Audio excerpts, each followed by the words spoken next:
All right, hi everybody. Welcome to Chapter 1 review. We're going to go pretty fast here.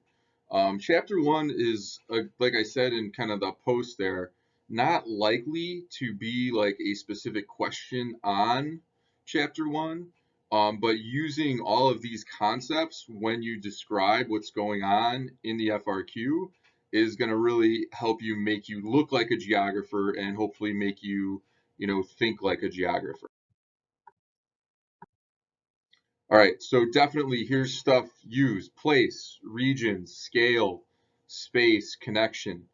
Definitely remember, like in terms of scale, um, a large scale area, we're looking at a small area. If we've got a small scale, we're looking at a large area. Um, in terms of place, that specific spot, space, what people are moving across, what different places are going, and then talk about connections, how one thing is connected to another. Map, obviously, we kind of know what a map is there. Cartography, just the science of map making. Remember, in terms of those projections that we'll get to later, that maybe that's going to be something that you talk about is what kind of projection somebody has out there.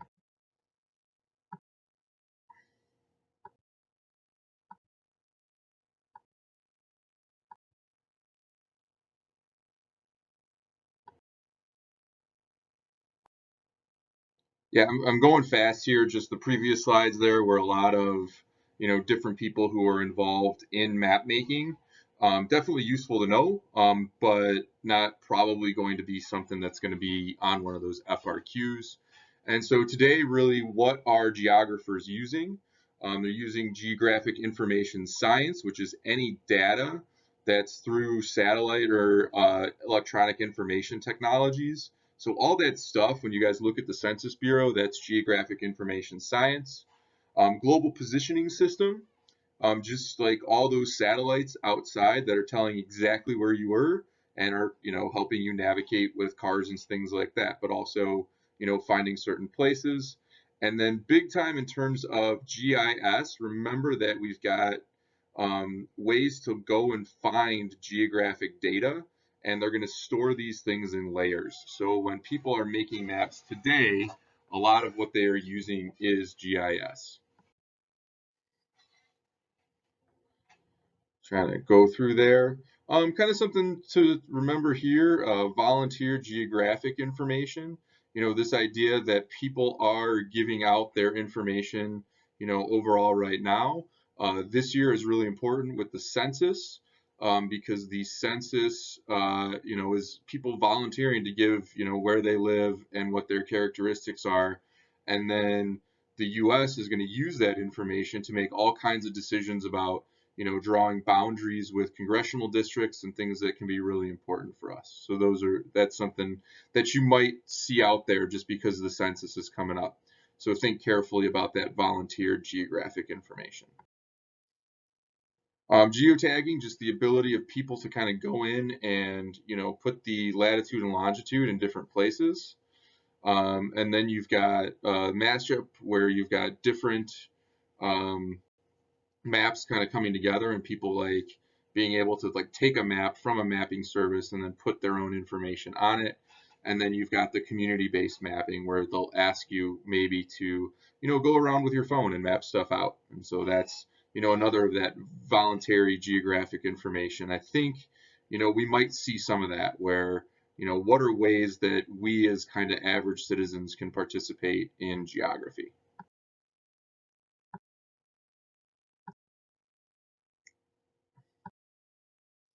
Just kind of going through maps, kind of think about maps when we're looking at, maybe different things that you get. I don't know that you're going to have to know the specific projection, but definitely talk about like what the projections are good. So here we've got the homolocine projection from good. What this does is it shows the land areas of the world really, really well in terms of both shape and size, while sacrificing some accuracy in terms of the oceans, because here we're breaking up the oceans. You might see another one where they break up the land and focus on the oceans.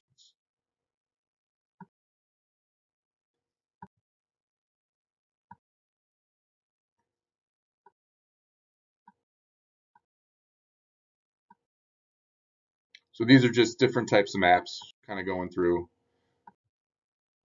All right, things to talk about in terms of location, um, position that something is on the earth. Toponym, remember how important toponyms are to talk about like the history of the place and then what the people who are naming it are trying to accomplish. Definitely, we've got to know site and situation. Site is what's at the place. Situation is how well it's connected to other places.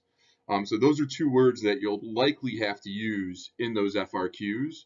And when we're practicing the FRQs, I'd really like to see you guys use site and situation going forward.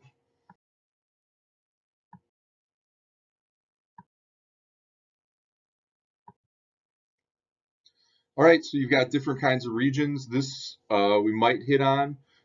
Formal region is where there's just one characteristic, so everybody speaks the same language, or everybody's under a political, boundaries, right? And so like all like states and countries are formal regions because they share the same political boundaries.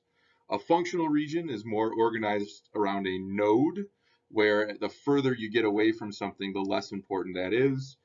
Classic examples are like, maybe TV stations or, sports teams or something like that. Whereas if you get further and further away, less and less people are partaking in that part of the region.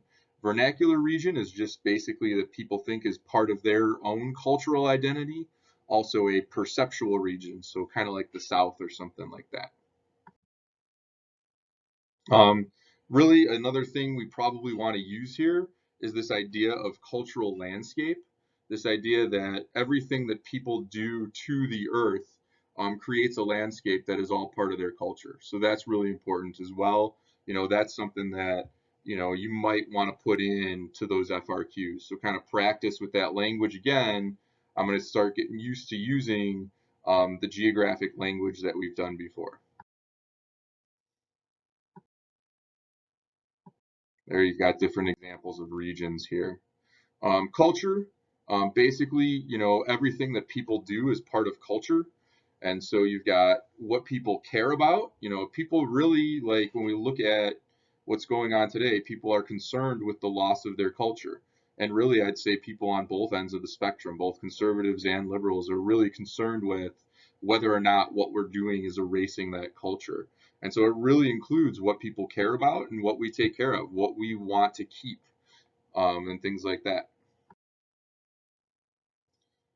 Spatial association, how related to one event is another event. We've talked more about kind of gravity models, and that might be something to think about here in terms of spatial association as well. Basically here we've got a couple maps that show, hey, where people are prescribed opioids, more people are dying from opioids as well.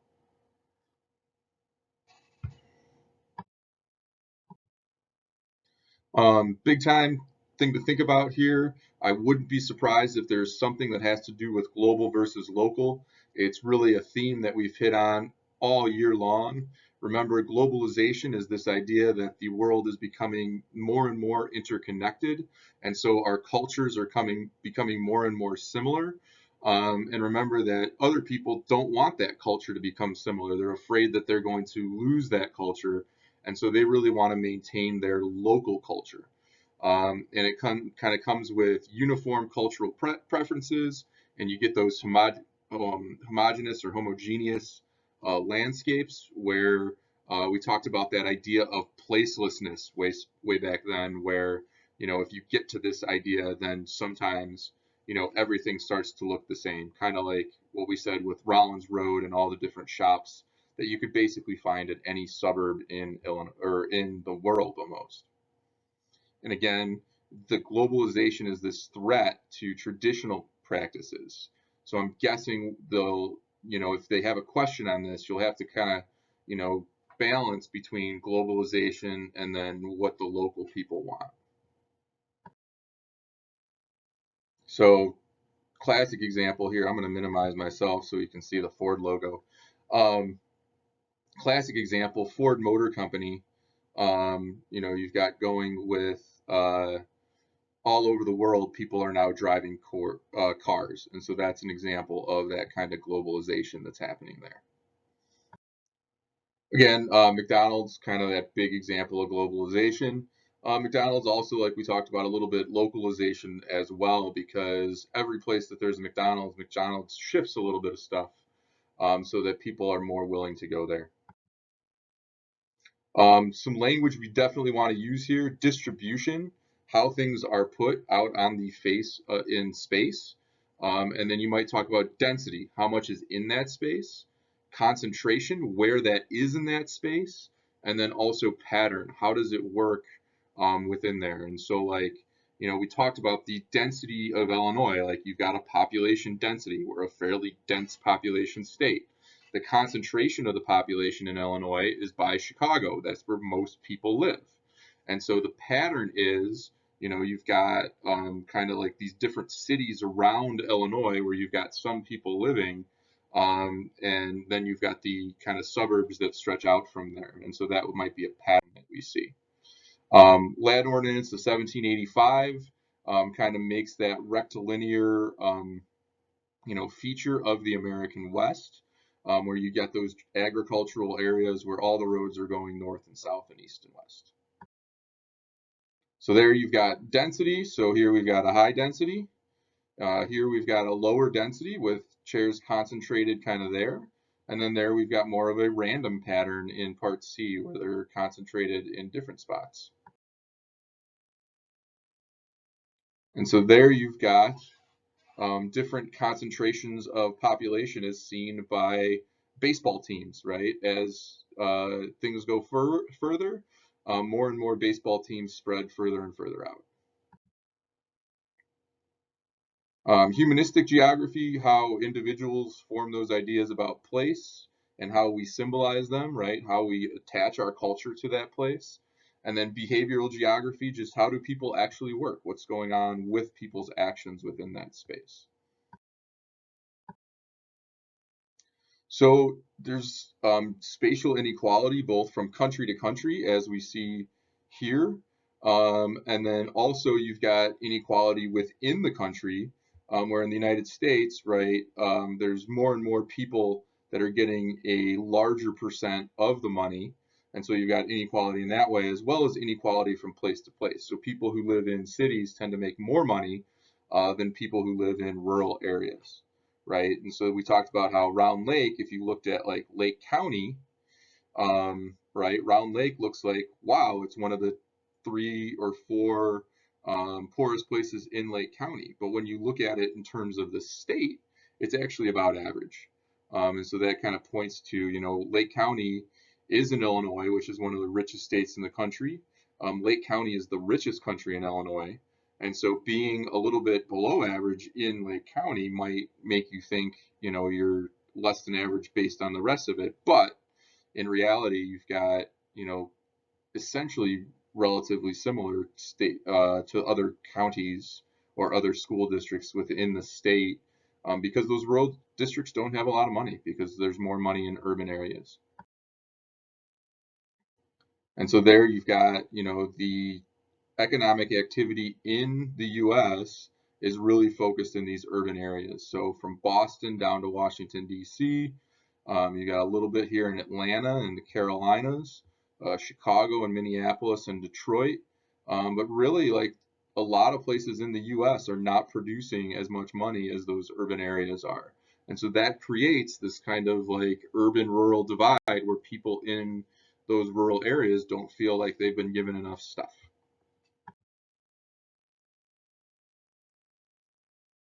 There's some gender identity and difference between sex and gender.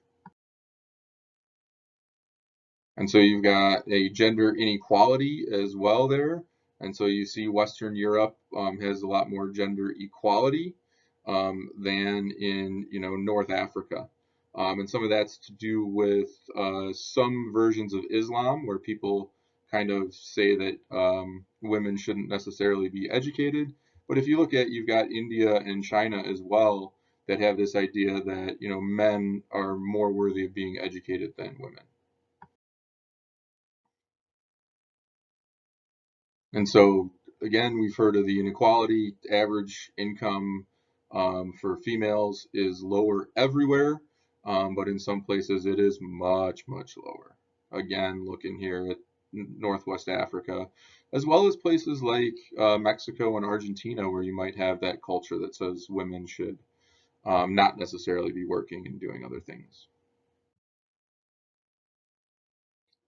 Okay, so you've got race and ethnic identity.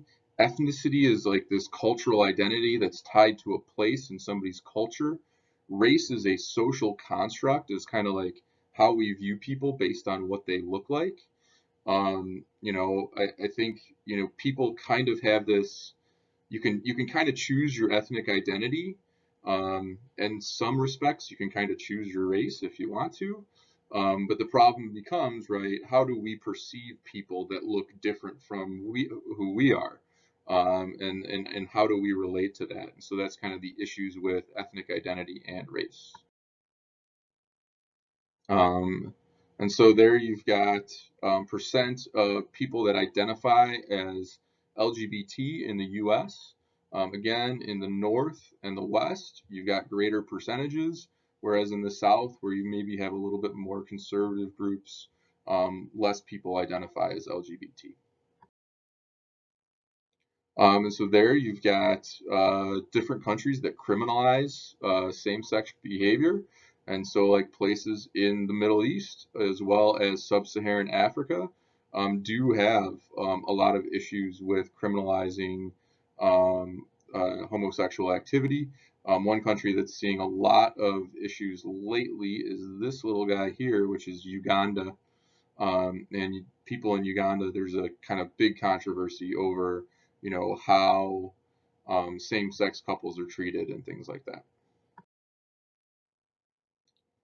There you've got racial identity and kind of some things in terms of segregation in Miami, um, where you've got, African Americans, or actually probably black if most of them are from Haiti. I don't know that we'd call them African Americans, that are in the kind of north end, and then you've got a lot of Hispanic that would consider themselves white, kind of in another region. And so, like based on cultural identity, people will, in even cities, stay in the same place. Soweto is a suburb of uh, in South Africa. It had been a place that was segregated, and that blacks were basically forced to live in. Really, that legacy of segregation is still there, as 99% of that population is black or African. You might look at similar neighborhoods in Chicago, like East and West Garfield Park, where 99% of the population in those places is African American or black as well. Diffusion, definitely, this is a word that we should definitely use. This is when something spreads, like a cultural feature spreads over a place. The place that that cultural feature spreads is called a hearth. So hearth and diffusion are two things that we should definitely know and probably try and use when we're writing those FRQs. So when we're practicing those FRQs over the next 4 weeks before the AP test, definitely practice using diffusion and hearth. Different types of diffusion. You've got relocation diffusion. This is just when one group of people moves to another place and doesn't really expand, kind of like the Amish. And then you've got expansion diffusion, which is when more and more people are using it. I would definitely know these two. Um, in terms of hierarchical, contagious, and stimulus, I would have an idea of what each of these are. Remember, hierarchical, more powerful people or more powerful places, things will spread faster. Think about like fashion. Contagious is that diffusion kind of spreading from that central area, um, throughout the population. So once something starts in an area, it spreads throughout the population as opposed from going from one major place to another. And then stimulus is kind of like spread of that principle, even though the actual thing isn't diffusing. One thing that one is like think about Apple, which started with like the Windows icons and stuff, and that spread all over, despite the fact that the Apple computers didn't spread as fast as their idea of like using mouses and point and click technology really happened. And there you've got euro coins coming in from outside of France. Distance decay, as something gets further away, the less they are likely to interact. That kind of goes with that gravity model as well. And so the further something away is, it's less likely to go. And then also space-time compression. So with globalization, there's a lot less distance decay because there's all these different connections in the world and things are moving around faster. And so places closer together, definitely New York and London. Think New York, London, and Tokyo, especially as places that are now way closer together than they had been. There you've got all the different airlines and how connected people are through the airlines. With the whole COVID thing that's happened here, we're more connected, and so that might have made things more likely to spread. Cultural groups, when we kind of go, there are things that can happen. You can have a group assimilate, which basically has that group's cultural features, and they come in, and that group essentially becomes part of another group. Acculturation, basically, you've got changes in culture that result from meeting two different groups. Like you might add things to a language or something, and those two groups will change a little bit. And then you've got syncretism, where you've got elements of two groups into a new cultural feature. And so you've got like the US, where we like to have a lot of stuff in our food, combining with Japan, who likes sushi. And so in the US, sushi has a lot of, different ingredients, whereas in Japan, they have a lot less. Talking about sustainability, we've got resources. Basically, people are going to use economically to try and use these things socially. You've got renewable resources. These are things like trees that we can plant again and use again. And then we've got non-renewable resources. Like one consideration might be like oil, where oil's been created way down for a while, and when we can't get that back once we've used it. Although what's been happening with oil is people have been finding more and more ways to get it. So there you've got sustainability, kind of like big time theme of the whole year. Again, we've got to sustain things in three ways. We've got to sustain the environment. We've got to make sure that we're not ruining the environment so we cannot use it anymore. We've got to make sure that society is happy. So we have to make sure there's not a huge gap between the rich and the poor. We have to make sure that we're not changing cultural things too much that upsets society. And then economy is important as well. We have to make sure that people can make money and buy things because if we don't, that's really not sustainable, and that's going to kind of fall on its head.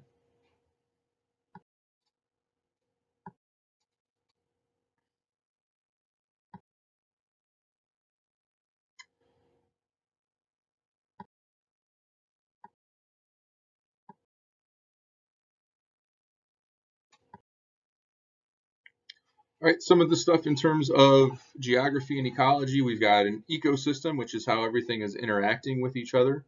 The big one here to know is that cultural ecology, which is how humans interact with their environment. Remember and maybe use, if you kind of understand, environmental determinism, where basically our culture is caused by the environment we grew up in, versus possibilism, where we can create whatever culture we want, but we have to adjust to the environment. And so there's this kind of fate versus free will in terms of environmental determinism versus populism.